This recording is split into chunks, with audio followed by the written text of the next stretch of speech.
All right, folks, one to put in the shot library, specialty shot time today. So if you are on tightly mown grass and you want the ball to elevate because you're short-sighted, the pin is close to the fringe, or you have an obstacle in front, in which case you don't have much of a choice but to pitch the ball past the pin by quite an amount, or go for the shot that can actually make the crowd go crazy.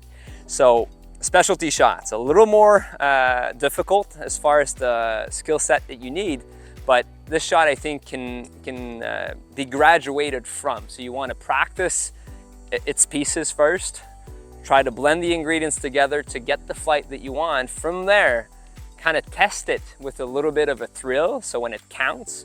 So at some point you want to put it in play on the course when the stakes are higher. So the goal here is, because the ball is on a tightly mown area, opening up the face will expose the bounce, which I kind of perceive as the nose of a boat.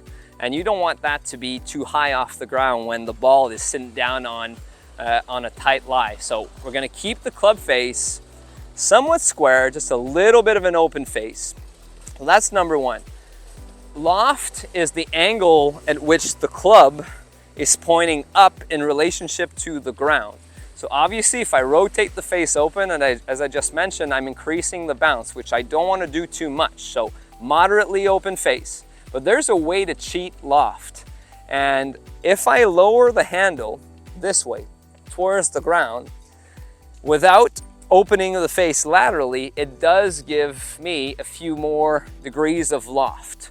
But there's always a counter side to it. So if I lower the handle, I'm gonna pretty much take away any interaction between the toe and the ground. So I don't wanna do too much of that, because from there it's really hard to hit the sweet spot. So we want to lower the handle towards the ground. If we grip it at the very end, chances are the heel is gonna be soled on the turf and the toe is gonna be off the ground, which makes it very hard to hit the sweet spot. So as far as step number one, we open up the face slightly, not a lot. Then we grip it very short on the handle, so when you lower the handle, you still got a bit of surface on the ground, while at the same time benefiting from the loft added without having a totally open face, which would expose the bounce too much. We want to adapt the type of shot we're about to hit to the condition on the ground. So the ball is sold on tightly mown grass. So short club, handle low. From there, I'll get into my bunker setup. So I'm gonna go wide. I'm gonna lean in my right quad, for me as a left-hander. And from there, I've stabilized my lower body. And from there, the face is slightly open, the handle is low. I'm gonna let the club swing back and forth while holding the club very, very lightly, because that allows the club head to just use gravity to create momentum.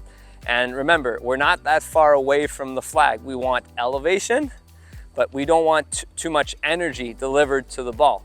So those are the first few pieces. I suggest you go through your ritual using these 3 pointers. So face slightly open, we grip short, we lower the handle. So here's the first attempt. I'm gonna add a piece afterwards. So wide stance, leaning into my right quad.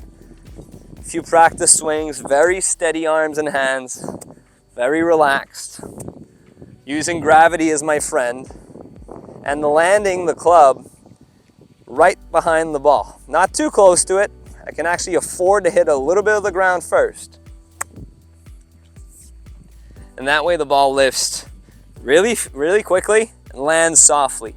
There's 2 things that create backspin: speed and friction. In this case, we have friction and height. The height doesn't create backspin, but you need verticality to stop this ball. And I'm not gonna start using a lot of speed because I'm gonna miss my distance. The last piece, and I would suggest that you only graduate to this last piece given that I can't say master, but you've gotten better with the first few.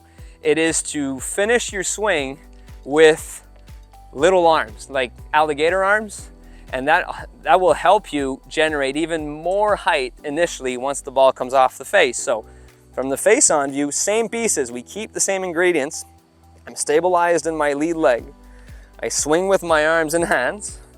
I kind of did it the first time out of just a habit, but you want to finish with your arms very close to your hands are close. Your arms are folding. So that way, as you deliver, not using as much extension will allow the club head to pass your hands earlier, and that way delivering even more loft and softness to the shot. So arms, hands close to you at the finish. It's going to create a bit more of a V-shaped swing. So this way, club works up, works down, and had I extended, I would flatten out the release. I want to elevate the release. Hands and arms are close to me. So here's attempt number 2 with this added piece.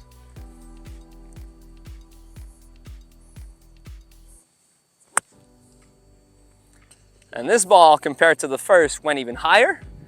Probably would have landed softer on a real green, and from there you can stick it close and win your matches.